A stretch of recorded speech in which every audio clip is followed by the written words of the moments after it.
Cita-cita menjadi dokter yang diucapkan Lovanya Evelyn Kautsar pada hari pertama masuk kelas 6 SDN Guntur Cirebon tak akan dibiarkan padam oleh tragedi yang merenggut ayah, ibu dan adik kandungnya. Lova, anak berusia 10 tahun itu, sudah dihantam kerasnya dunia. Kaki diamputasi, sedangkan ayah dan ibunya tewas dalam kecelakaan maut di Jalan Ciperna Cirebon. Wali kelas 6 SDN Guntur Cirebon, Muhammad Winarno, masih tidak bisa melupakan momen saat pertama kali bertemu Lovanya di hari pertama sekolah. Beberapa jam setelah perkenalan di kelas, ia justru menerima kabar bahwa siswinya jadi korban truk maut di Jalan Raya Cirebon Kuningan, Desa Ciperna, Kecamatan Talun. Saya sebagai wali kelasnya sebenarnya merasa syok dan terpukul. Hari pertama baru perkenalan dengan Lohana, terus sore mendengar berita yang ternyata benar terjadi, yang dialami Lohana dan keluarganya, ujar Muhammad Winarno saat diwawancarai di SDN Guntur Cirebon, Rabu, 15 Juli 2026. Winarno menegaskan, sekolah telah menyiapkan langkah-langkah agar proses belajarnya tetap berjalan ketika kesehatannya membaik. Kalau untuk kedepannya, sekolah akan penuh, 100%, bahkan full senyamannya Lohana. Kami akan memenuhi hak-haknya sebagai pelajar, ucapnya. Menurutnya, dukungan itu tidak hanya berupa kebijakan sekolah, tetapi juga keterlibatan langsung para guru yang siap menyesuaikan metode pembelajaran dengan kondisi Lovanya. Misalkan saya yang bisa berkunjung. Ataupun guru mata pelajaran, guru olahraga, guru PAI, guru bahasa Inggris. Kami pasti akan melayani Lohana sepenuh hati. Kami akan berusaha sebaik mungkin untuk pelayanan belajar Lohana ke depan. Untuk masa depannya, jelas dia, Winarno berharap Lovanya mampu bangkit dari cobaan berat yang kini dihadapinya. Ya, jam 4-an, jam 4. Kemudian dari situ saya mencari tahu ke wali murid yang lain waktu yang kelas 5 itu. Saya telepon Mama Jidan waktu itu ya.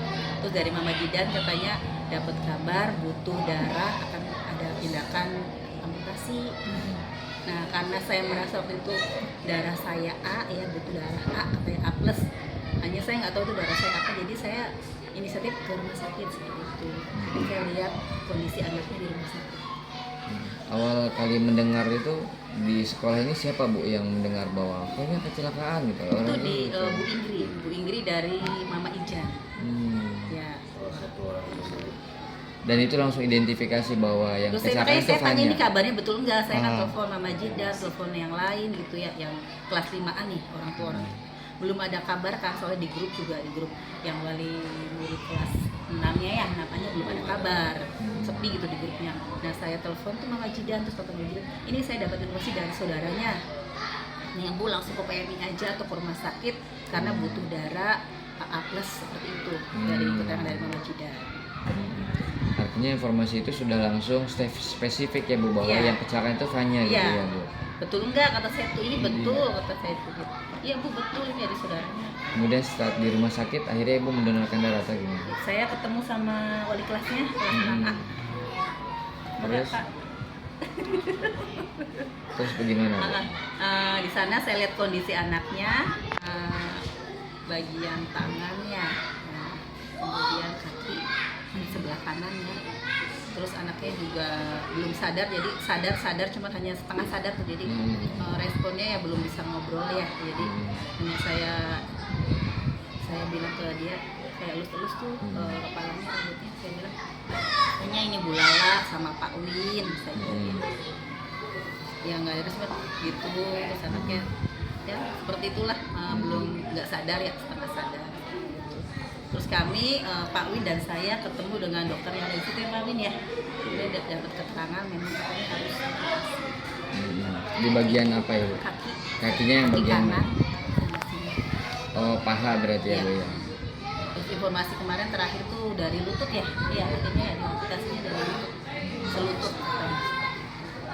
Kalau tangan juga ada dikit, nggak tahu ya kalau di tangan dikit aja.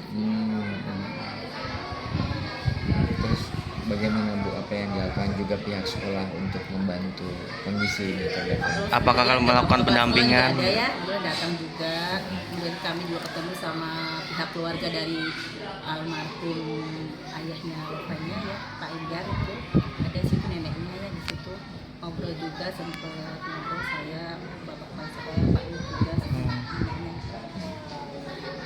Dari pihak sekolah kemarin itu mengumpulkan bakti sosial lah, kayak semacam infak ya, infak dana dana udah terkumpul sekitar 3 jutaan.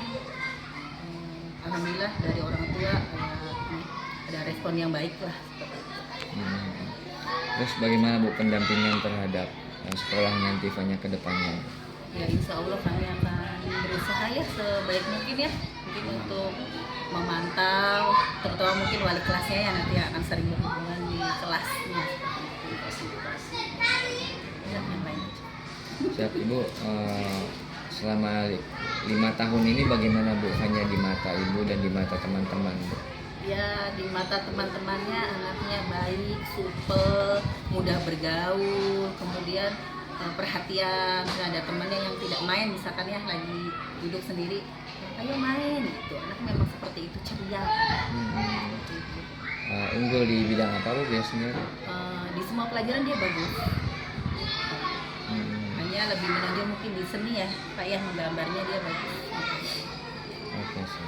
Bu, nanti misalnya udah pulih, apakah ada pihak sekolah melakukan skema pembelajaran khusus Bu buat Fanya gitu? Tahu ya. Atau hak-haknya mungkin nanti di Ya mudah-mudahan bisa daring atau bagaimana nanti.